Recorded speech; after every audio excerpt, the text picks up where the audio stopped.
नाथ जी गुरु जी को अलग आदेश, माँ भगवती को अलग आदेश, रांची वाले भैरव बाबा को अलग आदेश, आप सभी को आदेश आदेश। घर कितने प्रकार के होते हैं? घर मूलतः 3 प्रकार के होते हैं। एक वो घर जहां ऑफिस से या बाहर घूमने जाओ तो वापस जाने में डर लगे। एक वो घर जहां जाओ तो नींद आए।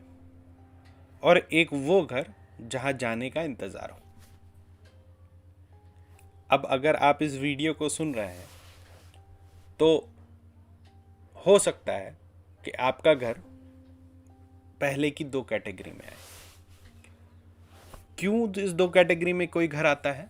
वास्तु दोष होता है या एनर्जी का डिस्टर्बेंस होता है। इन 2 कारणों से घर में पहला चीज जो विलुप्त होता है वो है peace of mind, peace of environment. और दूसरा चीज जो विलुप्त होता है वो होता है धन। और जब धन विलुप्त होता है तो पीस और ज्यादा जाता है। अगर सिर्फ वास्तु दोष की बात करें तो मेरा व्यक्तिगत रूप से ये मानना है कि फ्लैट सिस्टम में वास्तु का बहुत खेल नहीं होता है, क्योंकि एक फ्लैट एक पूरा घर नहीं माना जा सकता। एक व्यक्ति का फ्लैट पूरा घर नहीं माना जा सकता। मेरे घर में ही वास्तु दोष है। ईशान कोण में वॉशरूम है, घर के मध्य में पूजा घर है, ठीक है। लेकिन जब पूरा मैप देखो तो पता चलता है कि नहीं, चीज़ें जगह पर हैं। तो आज मैं आपको बताऊंगा कि किस तरीके से अगर आपके घर में कोई किसी भी तरह का दोष है उसको कैसे हटाएं। सबसे पहले ये समझो कि वास्तु से रिलेटेड बहुत ज़्यादा यंत्र घर में मत टांगना या बिल्कुल मत टांगना, तो वो सर्वोत्तम होता है। क्यों सर्वोत्तम होता है? क्योंकि वास्तु सिर्फ वो आपको बता सक नहीं लगाएंगे। बहुत होगा वास्तु का, अगर बहुत आपको दिक्कत है तो मैंने पहले बताया था आपको, एक पंचमुखी हनुमान का फोटो लगा लीजिए अपने मेन गेट पर, ठीक है।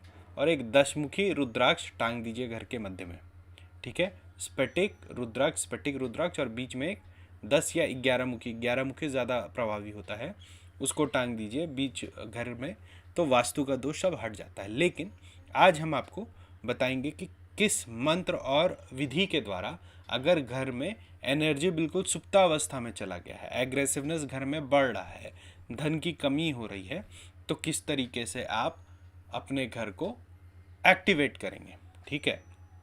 इसके लिए आपको जो हवन सामग्री पैकेट में आती है उसकी आवश्यकता पड़ेगी। कॉपर का एक छोटा हवन कुंड चाहिए होगा आपको, और शुद्ध घी चाहिए होगा।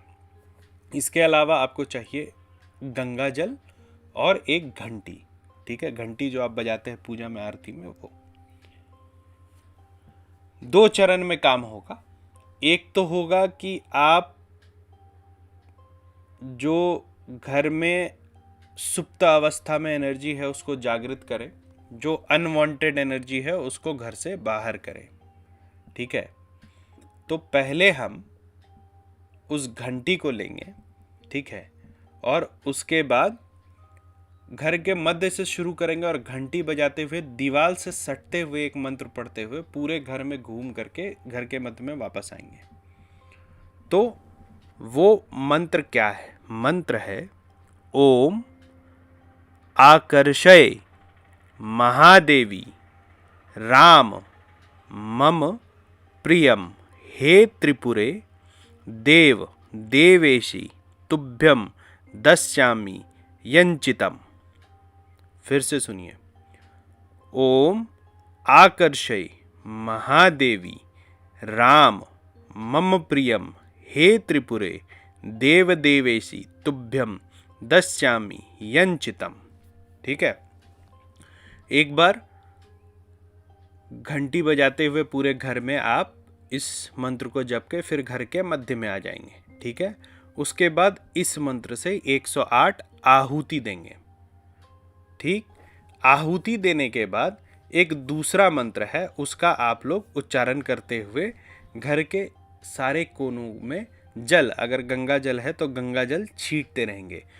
वो क्या मंत्र है जिससे गंगा जल छीटना है? वो मंत्र है ओम प्रियांग प्रियंग प्रौंग सह सनगे नमः।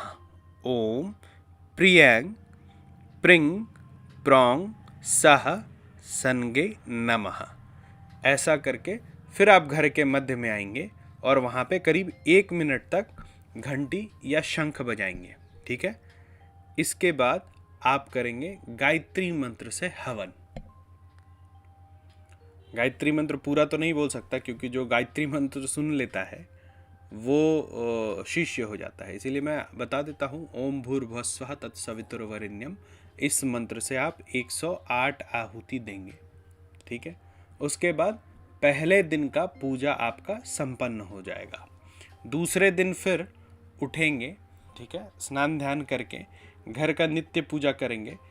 हाथ में धूप लेंगे, अगरबत्ती नहीं लेंगे, धूप लेंगे और दूसरे हाथ में घंटी लेंगे और फिर उसी तरीके से घर के मध्य से शुरू करेंगे।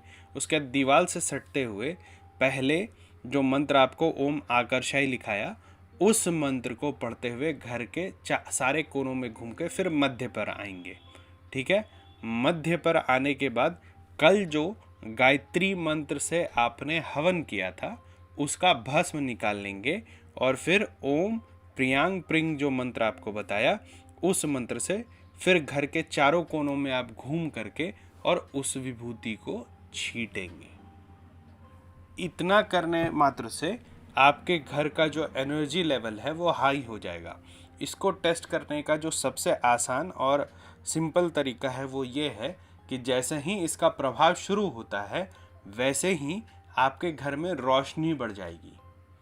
जिस घर में एनर्जी सुप्तावस्था में रहती है, जिस घर में एनर्जी शांत हो जाती है, जिस घर में नेगेटिव और अनवांटेड एनर्जी का प्रभाव बढ़ जाता है, उस घर की पहली निशानी होती है कि उस घर में रोशनी घट जाएगी।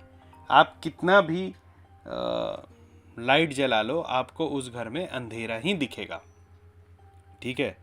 इतना करने के बाद रोज जब तक आपको ऐसा ना लगे कि घर में सब सामान्य हो गया है, जो पहला मंत्र है वो 21 बार और जो दूसरा मंत्र है उसका 9 बार रोज जाप करेंगे। जिसके पास समय है वो पूर्ण रूप से 108 दोनों मंत्र का जाप करेगा। गारंटीड आप लोगों के घर में अगर सुख शांति नहीं है और अगर धन नहीं आ रहा है काम करने के बाद भी और घर के चलते ये प्रॉब्लम आपके घर में हो रहा है, तो ये प्रॉब्लम आपका 7 से 21 दिन में इस विधि को करने के बाद सॉल्व हो जाएगा। आज के लिए इतना ही। जिनको साधना का बेसिक सीखना है, मतलब आसन बंधन, दिशा बंधन, अपना बंधन, भैरव की साधना, जो शुरुआती साधना होती है अघोर दीक्षा से पहले, वो मेरा पेड व्हाट्सएप ग्रुप से जुड़ सकता है। नंबर है 9431188585। डायरेक्ट बात करने के लिए call me for app download कीजिए, उसमें रुद्रनाथ@cm4 सर्च कीजिएगा तो आपको मेरा प्रोफाइल मिलेगा, उसमें आप कॉल करके मुझसे बात कर सकते हैं। मुझे व्हाट्सअप भी कर सकते हैं 9431188585 पे, लेकिन ऐसा तब करें जब आपको बहुत ज़्यादा आवश्यकता हो। अनावश्यक अगर आप मुझे मैसेज करेंगे तो मैं आपको ब्लॉक कर दूंगा। आज के लिए इतना ही। माँ भगवती आप लोगों पे कृपा बरसाए रखे, शांति और समृद्धि दे, ऐसी मेरी कामना है। आप सभी को आदेश। अलग आदेश।